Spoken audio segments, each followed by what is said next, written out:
Assalamualaikum warahmatullahi wabarakatuh and good morning everyone.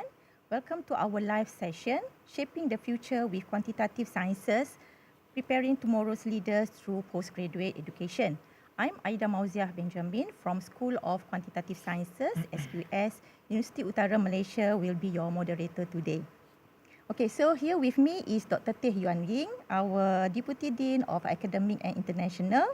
Thank you so much, Dr. Teh, for joining us today. Yeah, thank you and good morning, Dr. Aida, Okay, and good morning to everybody. all right, so how are you this morning? Yeah, I'm very fine. Thank you so much. Okay, so let's start, Dr. Teh. Okay, to begin, could you share, please, with us how is the world changing and why are the quantitative skills becoming more important than ever? All right. So thank you very much for the questions. I believe we are actually living in a very exciting period in our history. The world is actually changing at an incredible pace. Technologies are evolving rapidly. Industry are becoming more digital, and the way we live and work are completely different from 10 years ago. Okay, so at the same time, organizations are facing many new challenges. They need to make faster decisions, response to market changes quickly, and remain competitive. So because of this, the skills needed by the future graduates are also changing as well. As you can see from this slide over here, we can see that there are many forces driving these kind of changes. We have the artificial intelligence, digital transformation, automations, smart manufacturing, cybersecurity, climate change, smart manufacturings, and all these, even the global economic, are affecting almost every industry here. Okay, so also, although these trends looks different, okay, but they all have one thing in common, which is they generate a huge amount of data, and this require the organizations to make better decisions. Okay, so and that is why almost every industry today is becoming more digital, more intelligence, more interconnected, and more data driven. Okay, now this is where quantitative sciences become extremely important. Now, many people are impressed by technologies like AI and big data. However, behind these technologies, there are mathematics, statistics, optimizations, and data analytics. So these are the foundations that make modern technology works. Okay. So in other words, quantitative sciences help us transform data into meaningful information, useful predictions, and better decisions. Because of this, the role of quantitative professionals are changing as well.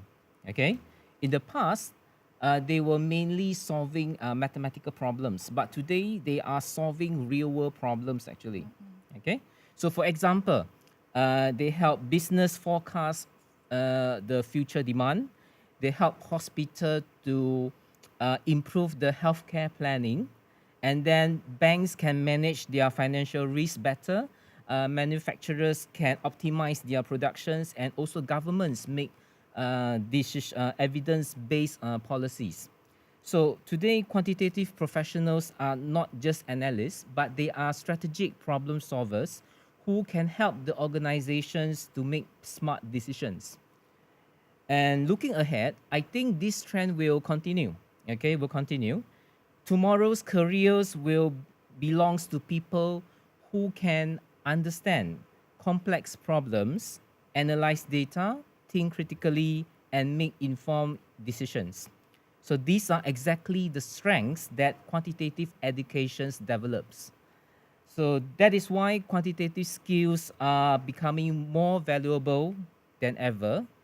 They are not only prepare graduates for today's jobs, but also equip them with the ability to adapt and succeed in the careers of the future. So back to you, Dr. Aida. Okay, Dr. True, Dr. Tay, because now we can see that everyone talks about analytics, big data, but now employers are expecting more than that because their student needs to have problem solving skills and decision making to support all these knowledge. And but right now, for those graduates who have already have a quantitative backgrounds, why do you think that they should pursue postgraduate studies? But because they already have the quantitative background during the undergraduates, but what is your opinion? Why they need to pursue their studies for postgraduate level? So for students who already have the quantitative background, the undergraduate degree has given the students with Yeah. strong foundation in mathematics, statistics, and data analysis, and also the skills of problem solving. So these are valuable skills that are highly sought by the employers nowadays. However, as industries continue to evolve, employers are looking for professionals with deeper expertise, okay, with deeper expertise and more advanced analytical capabilities. So this is where postgraduate studies makes a real difference. So it allows you to move beyond the fundamentals and develop specialized knowledge in areas such as data analytics, operation research, artificial intelligence, optimization, or even more advanced statistical modeling. So in other words, you are not just learning more, but you are preparing yourself to take more challenging roles and greater responsibilities in the coming years. Okay, right. Okay, that's it for graduates that have a quantitative background. But how about the non-quantitative background? Do they have chances to join our program that focusing on these quantitative skills? Okay, so that is a very good question, and the answer is yes. Okay, so for students from non-quantitative backgrounds are also welcome to pursue postgraduate studies in quantitative sciences. In today's world, almost every profession is becoming more data-driven. Whether you are from business, management, economics, marketing, engineering, IT, healthcare, or even the social sciences, you will increasingly need to analyze data, interpret your informations, and make evidence-based decisions. So this means you do not need to be a mathematics graduate to benefit from quantitative sciences. Instead, quantitative skills can complement your existing knowledge and make your professional profile even stronger. Yeah, interesting, Dr. Tay. Okay, so thank you so much, Dr. Tay, for sharing your insight on how important the quantitative analytics skill today in to this career landscape. But before we continue, we talk about our beloved university and schools. I think we'll take a break for 2 minutes. Maybe they want to show us the corporate video to our audience.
Okay, Dr. Tay, we continue our session.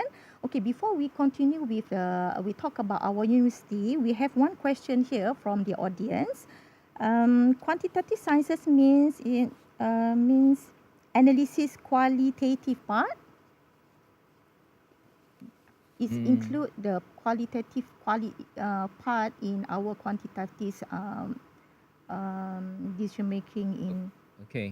it support each other actually, Yeah, right? you support each Uh-uh. other because qualitative is qualitative. But no matter how, in the end, the qualitative part that you gain, you will quantize it. Okay, you quantize it into data so that it is easy to measure because now figure is more interpretable. Okay, rather than more abstract qualities variables here. Okay, so that's why qualitative, you learn qualitative because you want to extract the qualitative features from the Yeah. thing that you investigate. But once you extract the qualitative features, how, no matter how, you need to quantify it. Okay, quantify it so that it becomes data easily to interpret, and then from the analysis that you get, okay, you are going to um, de-quantify, change it back Yeah. into qualitative features that you can share with the others. Yeah. Yeah. So quantitative is, for my opinion, quantitative is something like working in the middle, okay, transforming qualitative to quantitative, and then from quantitative you transform back into qualitative explanation. So that is my personal Yeah, opinion lah. yeah, that's true, Dr. Tay, because we think that the process to get the solution, we need the quantitative skill. Yes. But during the elaboration, to see the impacts on the social part, on economic part, normally qualitative backgrounds are supporting on this part, on Yeah. elaboration on the solution that we get from the quantitative method. Okay, so okay, let's continue the second part. Could you briefly introduce our UUM and also why do you think that prospective students should choose UUM for their postgraduate studies? Okay, so just a brief introductions to University Utara Malaysia. So this university is actually established in 1984 and it is widely recognized as the Malaysian's eminent management university. So while UUM is well known for its management and business, but it also has a strong academic expertise in areas such as law, computing, economics, public administration, and also quantitative sciences as well. Now, it is located at Sintok, okay, in Sintok, Kedah. So UM offers a beautiful and conducive campus environment that support both academics, learning, and student life. Over the years, UM has also established many international collaborations, attracting students from different countries and creating a diverse learning environment. Yeah, that's true, Dr. Tay. Yeah. Okay, So move why, to yeah, right? Well, yeah. why? Second question, I So forgot. why should students choose UM? Mm, Okay, so I would say there are three main reasons. yeah. Okay, so the first reason is the academic quality that we have. Okay, our programs are designed to equip our students with strong theoretical knowledge and also with strong practical skills that are Yeah. relevant to today's industries. That's number one. Number two is about our industry relevance. We continuously strengthen our collaboration with industry to ensure our programs remain aligned with current market needs and also the future developments. And the third one will be our global exposure. Okay, through our international collaborations and diverse students community, students have opportunity to interact with peers and also academics from different countries as well, and preparing them for an increasingly global workplace. Beyond the academics, UM also provide a supportive environment for postgraduate students. Okay, students have access to modern learning facilities, experienced academic staff, research opportunities, and a campus that encourage both academic and personal development. At the same time, studying in Malaysia allows students to enjoy a high quality education at a relatively affordable cost compared with many other countries. And overall, I think UUM offers an excellent balance for academic excellence, industry engagement, international exposure, and affordability. So these are some of the reasons why many local and even international students choose UUM to pursue their postgraduate studies. So back to you, Dr. Aida. Yeah, yeah. But because for me, I love UAM because it's their landscape, beautiful landscape, and green scenery is really suitable for the Yes, student indeed. life. Yeah. Okay. How about our school, SQS? Okay, SQS. So, School of Quantitative Sciences is one of the academic schools under UUM. Okay, so this school is led by our dean, okay, Professor Associate Professor Dr. Neda Zura Zaibidi, and then assisted by three deputy deans. Okay, Mm-hmm. so we also have dedicated program chairs and also administrative staff who work together to ensure the smooth delivery of our academic programs and also provide strong support to our students. Okay, so one of the key strengths in SQS is in our academic staff. Okay, we have a team of experienced lecturer with expertise in a wide range of quantitative disciplines, including mathematics, statistics, data analytics, and operation research, actuarial sciences as well, and many other lah. Okay, and many other specialized areas. So these enable us to offer students a multidisciplinary learning experience while supporting research across diverse fields. And then if you look into the next slide, our another strength is the quality of our academic team. Okay. So majority of our lecturers have PhD qualification from well-recognized university around the world. And beside teaching, they are actively involved in research, publications, consultancy, and also collaboration with both university and also industries. Okay, so this ensures that our programs remain academically vigorous while staying relevant to current industry needs. The strength of SQS is also reflected through the achievement of UUM.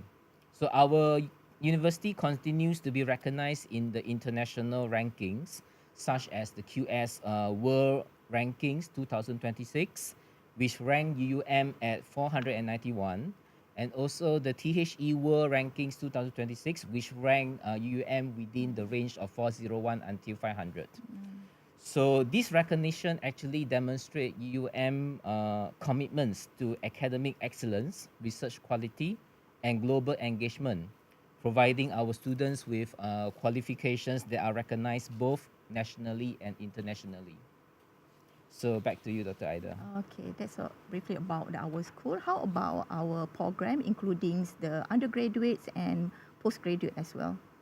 Okay, currently at our school, okay, we have three bachelor's undergraduate degree program, namely the Bachelor of Science with Honors, Business Mathematics, Yeah, business mathematics. Bachelor of Science in Decisions Mathematics and Data Analytics with Honors, Yeah. and the third one is Bachelor of Science with Honors, Industrial Statistics. Yeah. Okay, so all these three programs actually provide our students with strong quantitative knowledge and practical analytic skills, preparing them for careers in business, industry, government, finance, and many other sectors. Now, beside the undergraduate program, we also have a comprehensive range of postgraduate programs.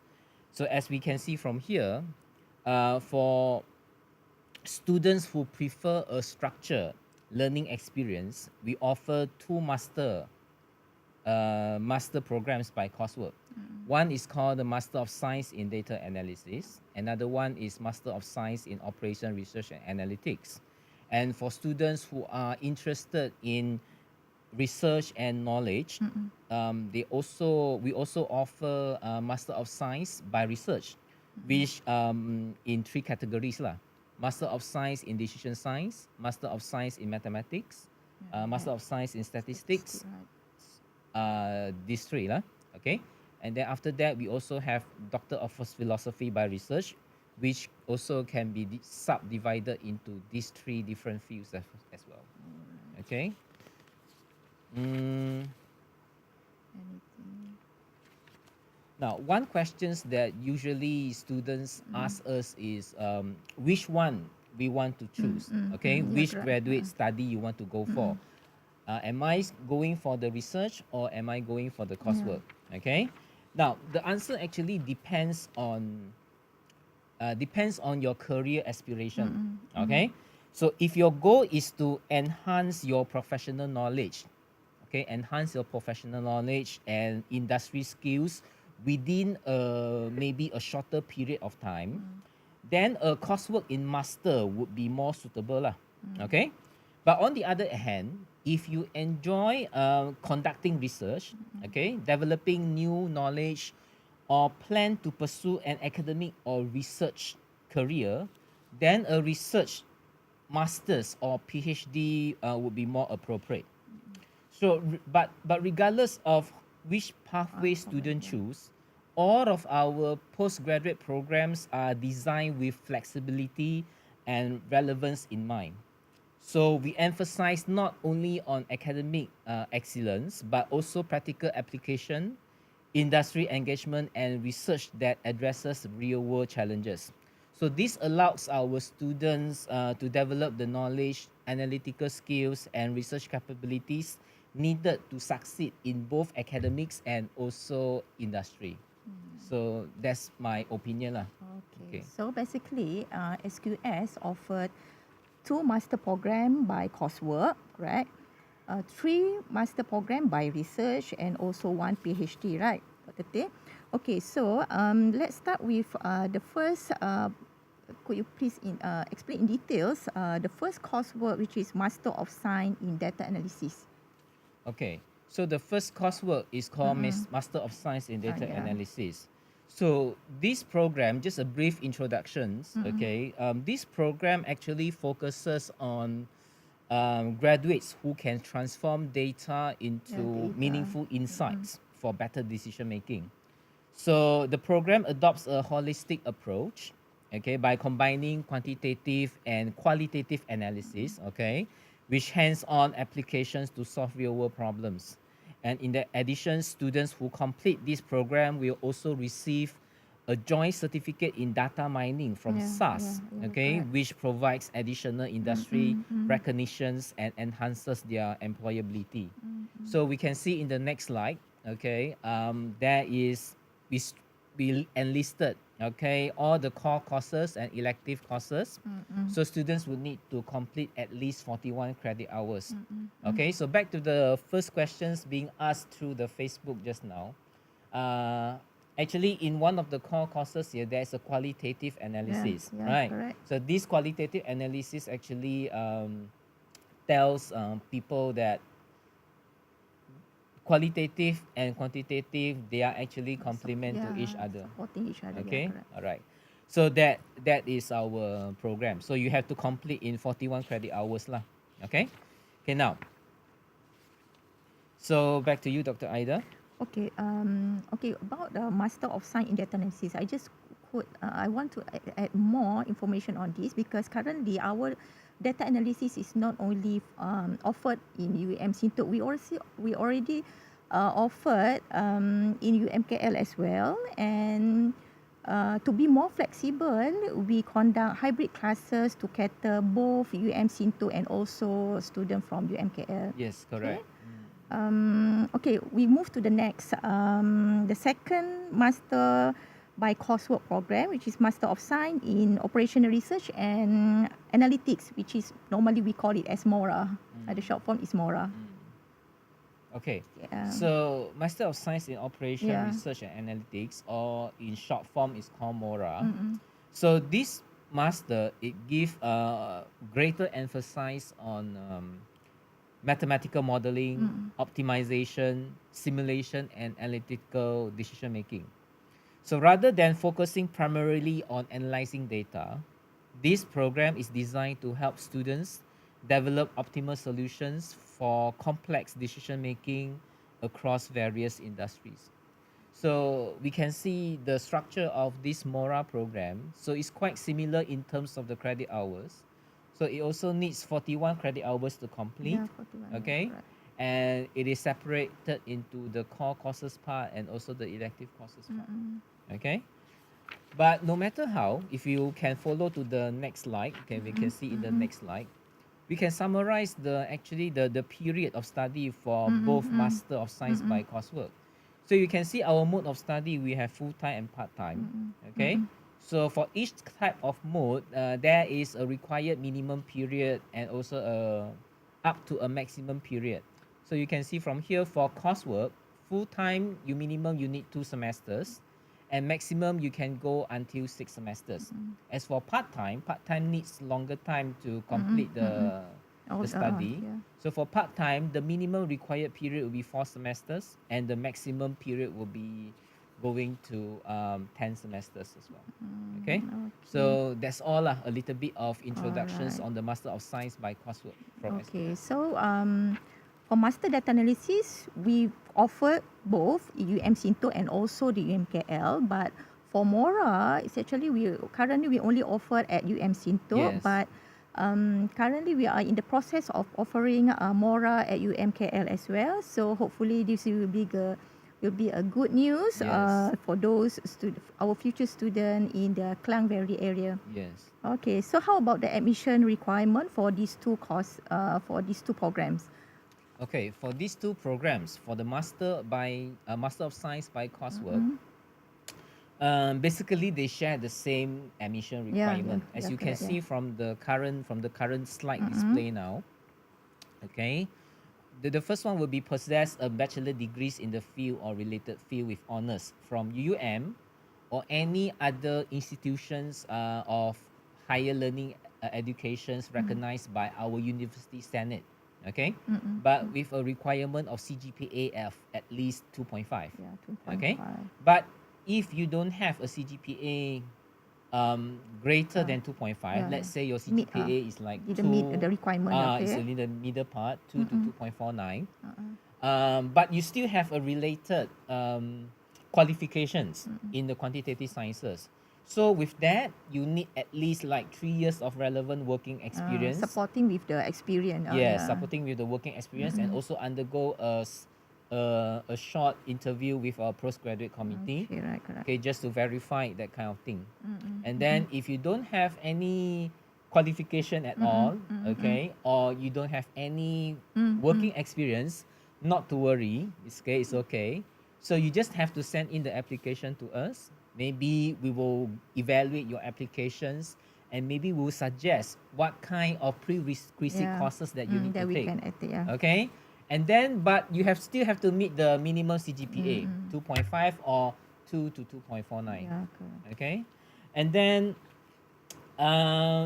if you still don't have any kind of disqualification, if you look into the next slide, okay, if you possess a diploma or STPM or any equivalent qualification from any institutions or higher educations, so you can actually apply, okay, with relevant working experience, and you shall be not more than 30 years old of age, okay, and pass the APEL assessment level 7.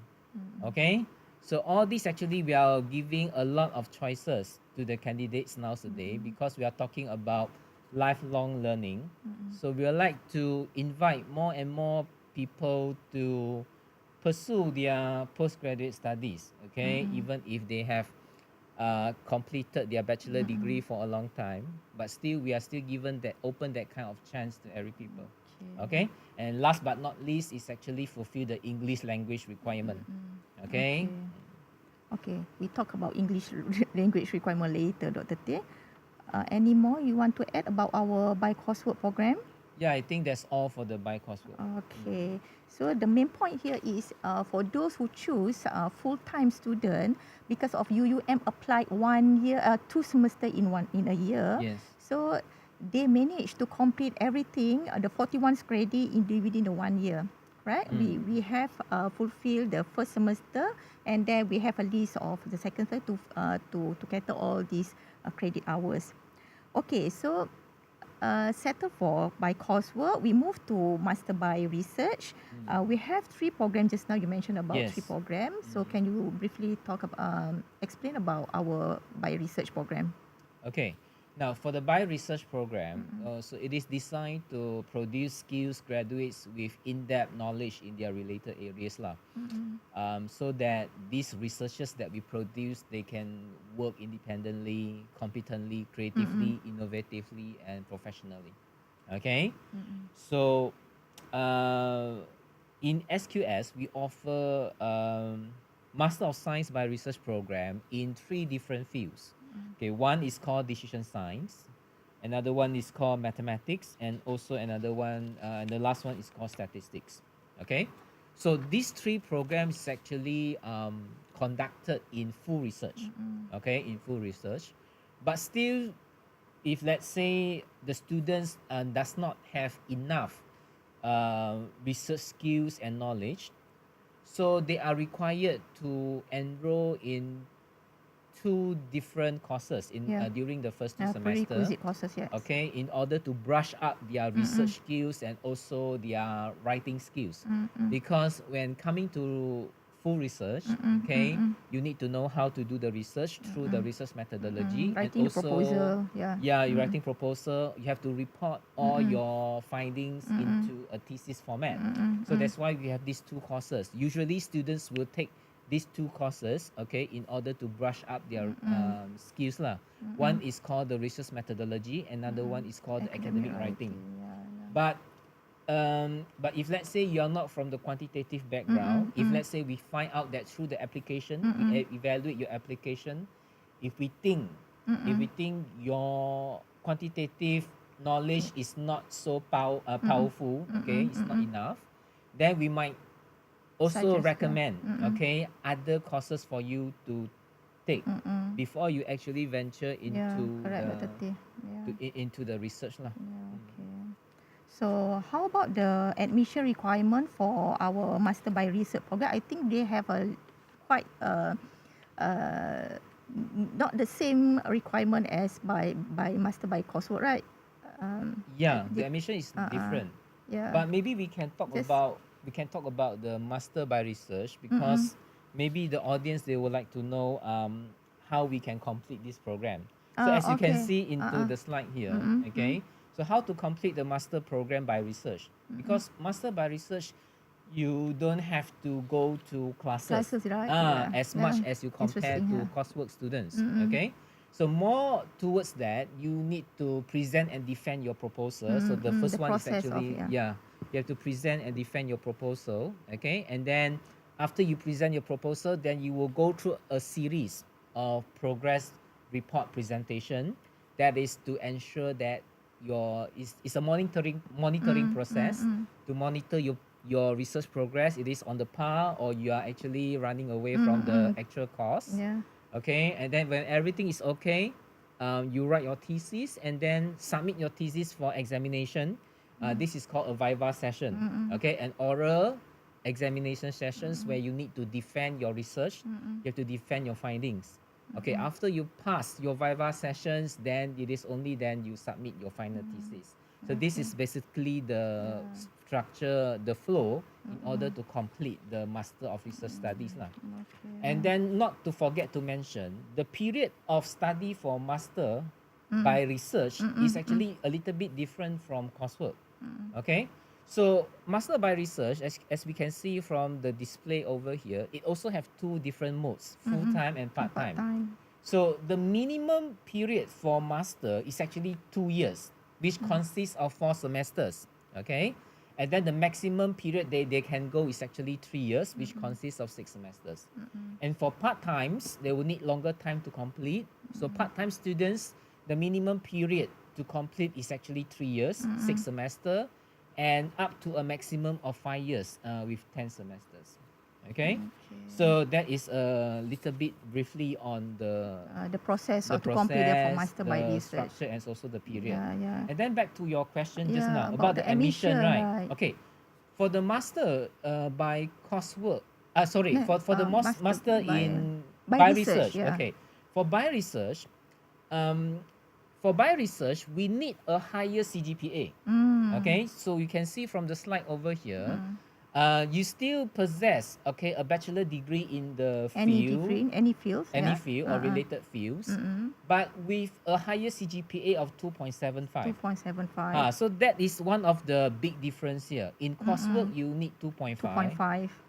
but in research, you need 2.75. Mm. Okay, but if you don't have a CGPA of 2.75, but you have a CGPA of 2.5 Mm-mm. until 2.74, so we still can accept your application, okay, Mm-mm. subject to an interview, Mm-mm. perhaps, okay, perhaps an interview by the postgraduate committee to verify your status, whether you can continue, okay, you are Mm-mm. capable to take all Mm-mm. the trainings that you can Yeah. have during the master by research. Okay. Okay. Now, if let's say if you don't have this kind of qualification, okay, but still it's not the end of the world. So you still can send in your application to Yeah. us, but you need to undergo certain prerequisite Mm-mm. courses because you don't have the Yeah. background. Mm. So we will need you to complete certain prerequisite courses. Once you pass the prerequisite courses, then only then you can start your research and so on. And then Okay. for those who doesn't possess any bachelor degree, but you have a diploma or STPM, then you still can consider to be enrolled in the master by research. But again, you need to be 30 years old and below, okay, and then you pass the APEL 7, the APEL assessment at level 7, okay. And lastly is also about fulfilling the English language requirement. Yeah. Okay. Regardless of any program, we have the English requirement, right? Yes, yes. Okay. Later I will talk about why Uh, English requirement is uh, the requirement for any postgraduate study in CUM. okay. Okay. So we go to the last program, PhD. What are including the admission requirement? Is it similar, the same as the master by research for PhD? Yes. Basically, the PhD by research, the admission requirement, okay, and then the expectation is more or less same as the Master of Science by research. But there's one thing, in my personal opinion, the thing that make these two different is the depth actually. Okay, the depth of the expectation, the depth of the research that you conduct, okay, and then the scope. Yeah, the For, contribution is also yeah, higher than yes, the yeah. contribution is higher Higher than from the there. master by Okay, research. Yeah. so basically that is the difference. But the process of graduating is the same. Okay, so as you can see from the previous slide, okay, the PhD is also conducted in full research, and then if you don't have enough research Quantitative background. skills, Oh, quantitative okay. Yeah. background, Okay. okay, research skills, and then you need to brush up your academic skills, the academic writing skills. You also need to enroll to the research methodology Yeah. class and also the academic writing class. Plus, if you don't have enough quantitative skills, if you think you need more quantitative skills to support your journey towards your Doctor of Philosophy, then you can also need to enroll one or two classes that we Yeah. recommend here. Yeah. Okay, so for the admission, we can talk about the period of study also. For the period of study, you can see from here for doctorate, full time need at least 3 years to complete. Okay, and for maximum is like 5 years. And then if you are a Doctor of Philosophy by part time, okay, then you need 4 years in minimum, and maximum can go up to 7 years, which comprise of 14 semesters. Okay, but in terms of admission, so to admit into a doctorate degree, you need a master degree. Okay, Okay. usually you need a master degree. So if you have a master degree, usually you don't need to have a CGPA lah. Okay, because here we don't have a CGPA over here, but uh, there is a way to enter the doctorate. Okay, based on UM, you can enter a doctorate using a bachelor degree actually. Yeah. We have Okay. a special. Yeah, it's like a special track. Yeah. Yeah, it's like a Yeah, special but track. we have the rules how they allow they're suitable to Yes. without the master go Yes. for the PhD. Yes. Yes. So for a bachelor degree, they need like a CGPA of Oh, 3.67. 3.67. Okay, Right. or we Okay. can translate into a first class degree lah. You need a first class degree. For the That is the bachelor. Yeah. for bachelor. Okay, and then of course you need to pass the interview. Okay, because that is important lah. It is a screening process to really make sure that you can actually take the pressures that comes from the doctorate degree. Okay, but otherwise usually students will possess a master degree first, and then after that they will go for their PhD. Okay. Go for Okay, PhD. and then other than that, okay, if you have a PhD, you have a bachelor degree, but you have a PhD degree, but I think if you don't have a first class degree, I mean, if you have a bachelor degree, but if you don't have first class, but you still can go for this special track also, according to the admission requirement. But you must be 35 years old and below lah, and then pass the APA assessment at level 8. Okay. Okay, so you can see there are more and more ways to enter doctorate program. So the reason why we talk about Doctor of Philosophy in this session is because actually we have excellent student, bachelor degree of 3.67, first class degree. So if they think they are managed, they can do it. So here is an opportunity for them to fast jump a little bit lah, forward like that. Yeah. Okay. I I think that's all. I think during the application process also, they will upload the proposal and with the potential supervisor. So before we endorse the application, we also normally we ask an opinion from their supervisor about all these applicants. Yes. Yeah, to support the application process. Yes. Correct. Okay. So we move to about the cost, Dr. Tay, because could you share some information about tuition fees, scholarship, and student study loans, the opportunity that our student can apply? Because I believe that our future students are concerned about the cost of the program that we offer. Okay. Now, so for postgraduate students' fees, okay, there are two main category lah. Okay, so it usually categorized based on the nationality. So Alright, you have okay. postgraduate students' fees for and local, for international, Malaysian, and you have another category for international students, and they are charged accordingly. Okay, so when you are accepted by the university, students, no matter you are from Malaysia or you are from the internationals, you must make your arrangement lah. Okay, arrangement for your financial support. Okay, and the payment of student fee throughout the entire period of your study. So what is inside our students fee? So inside our students fee, they consist of registration fee, our tuition fee, and also some accommodation fee inside there. Okay. Now, so students have to clear up their fee. Okay, within 30 days after the semester start.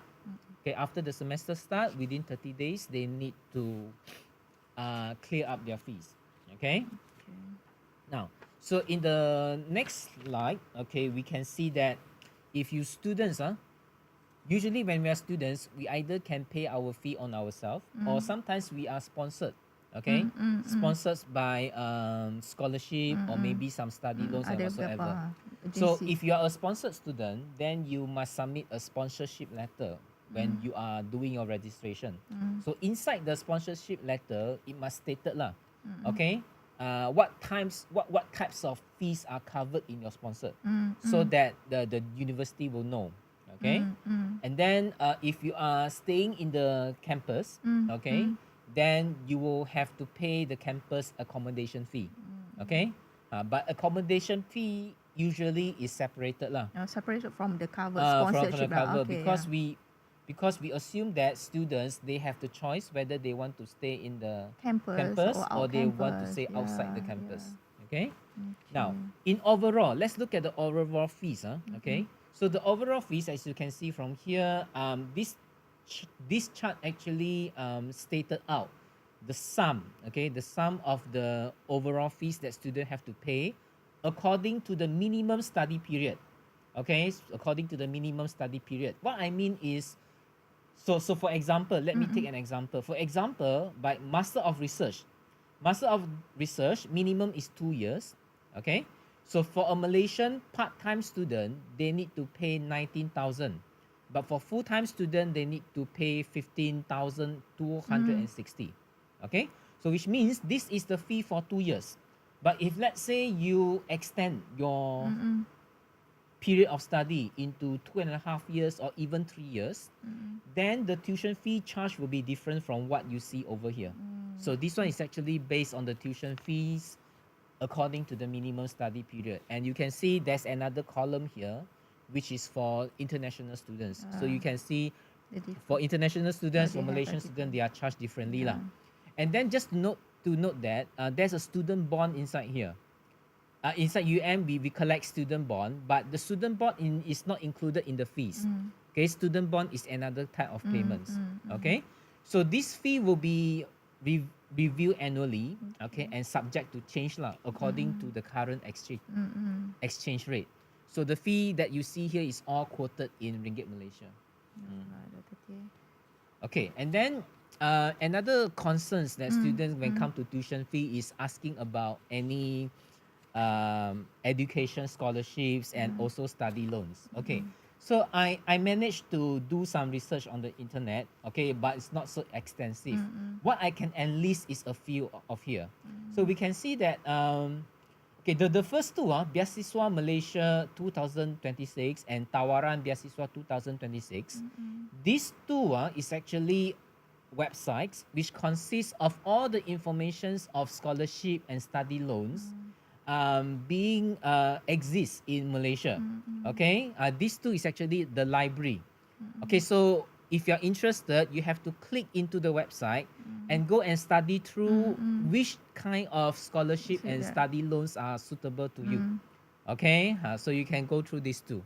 Okay, now another one that I want to highlight is this one. Okay, Beasiswa for My Brain Science. Okay, this Beasiswa My Brain Science is for local students. Okay, local Malaysian student who want to pursue their master or PhD study in science domain. For example, biology, physics, and even mathematics. Okay, so if you are from in the science domain, then you can consider to take this scholarship. Okay, now the only scholarship that I found for international students. Okay, if you are international students, maybe you want to take a look into this one, Malaysia International Scholarship, MIS. Okay, so if you are interested, you can copy the link, Malaysia International Scholarship. This Malaysia International Scholarship is designed for students from overseas who wish to pursue their postgraduate studies in Malaysia. Okay, now there are a lot of details inside Malaysia International Scholarship. Okay, because one of the detail I want to highlight is not every country is Eligible. is eligible, is sponsored inside here. Okay. So in order to make sure whether your country is eligible, qualified to receive this Malaysia International Scholarship, I would like to encourage you to click into the link and study the FAQs inside the website carefully. Okay, this is the only one that I seen scholarship for international students. Okay, now in terms of study loans, and then we have our PTPTN. Okay, we also have PTPTN for postgraduate levels. Okay, so you can consider to do that. Okay, and then lastly, if you don't want to go for scholarship, and then you also don't want to go for study loans, okay, but you feel yourself have a potential in research, you have strong research profiles, then you can try to register yourself as a graduate research assistant to become the under GRA. any research grant, okay, inside UM. Because inside UM, we have a lot of research grants from researchers, from lecturers, Okay, when the lecturers they have this research grant, they would need researchers to help them to complete the research. Okay, so during this process, they will hire graduate research assistant to help them to complete their grant. So if you think you are capable of doing your master research and then at the same time you also can commit to doing additional research work, then you can try to consider to apply yourself a graduate research assistant, because all research assistant will be paid through a salary. Okay, through a salary. So you can use that salary to sustain yourself lah. Okay.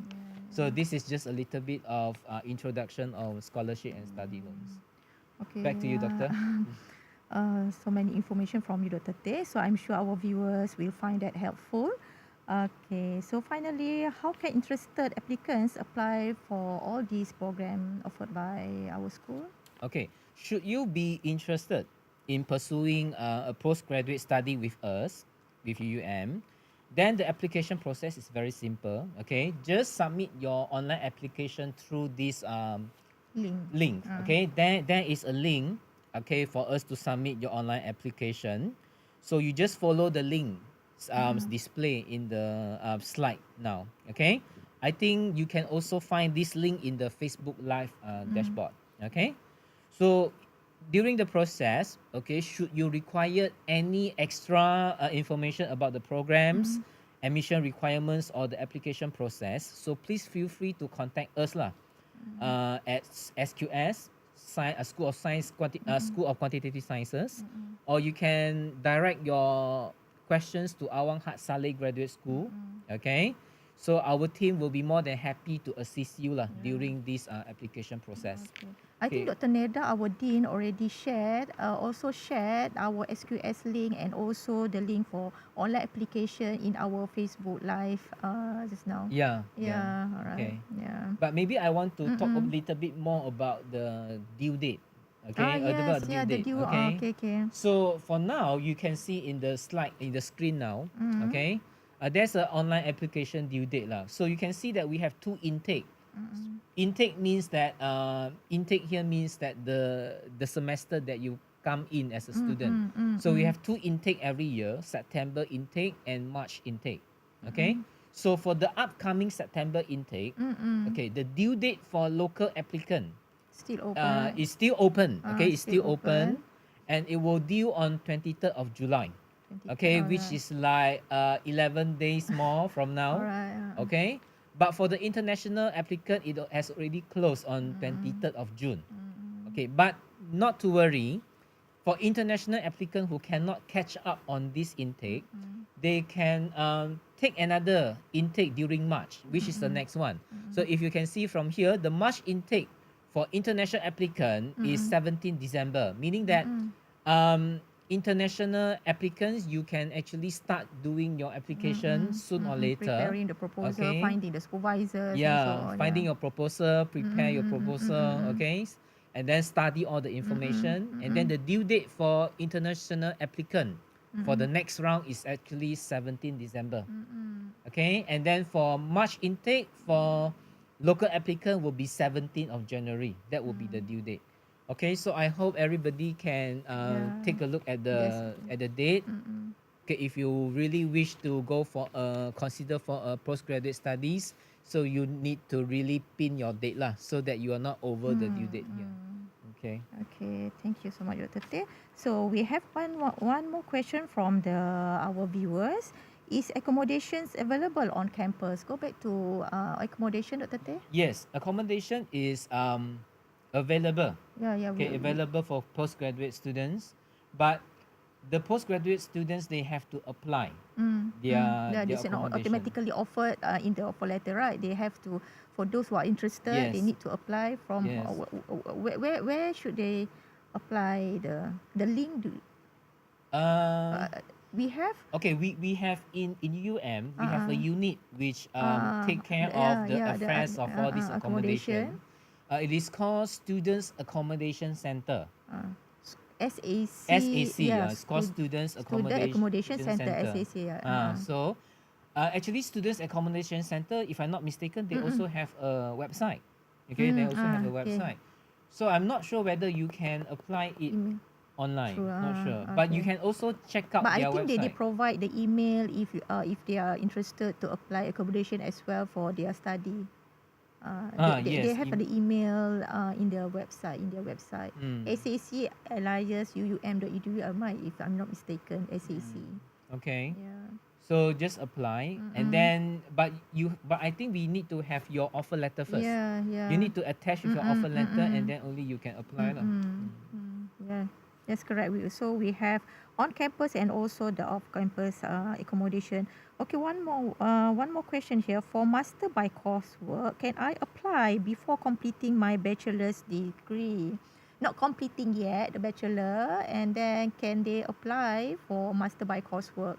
I think we cannot apply for any programs, right? Unless they Yes. already Yeah, you complete. must complete. Yeah, Yes, you must complete complete your everything. study. Yeah, bachelor Then first. only then you can apply. Apply. Mm. But because for master by cohort, we don't we didn't ask for uploading any document for example by research we ask for proposal, just a simple proposal, and then from that, if you don't have the potential supervisor yet, we will suggest them for the student. But if they already have the supervisor, then we can contact and then just approve the application. We need the proposal, just a simple one is okay, as long as we can see that what they want to do and what a problem that they for their master Yeah. program. The reason why proposal is collected is because we Mm-mm. want to see your research interest Yeah, and yeah. how your The research idea there, yeah. interest match with our Ah, expertise.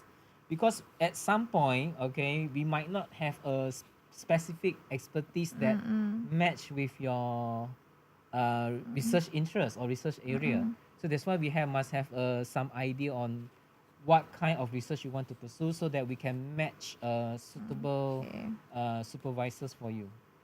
yeah. Correct. I think no more question from our viewers.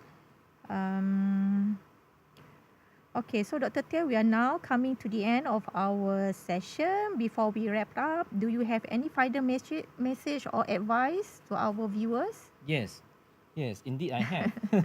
so, so as a conclusion, so I would Mm-mm. like to invite all of you, okay, all the viewers here, to consider taking the next step in your academic journey with us, lah.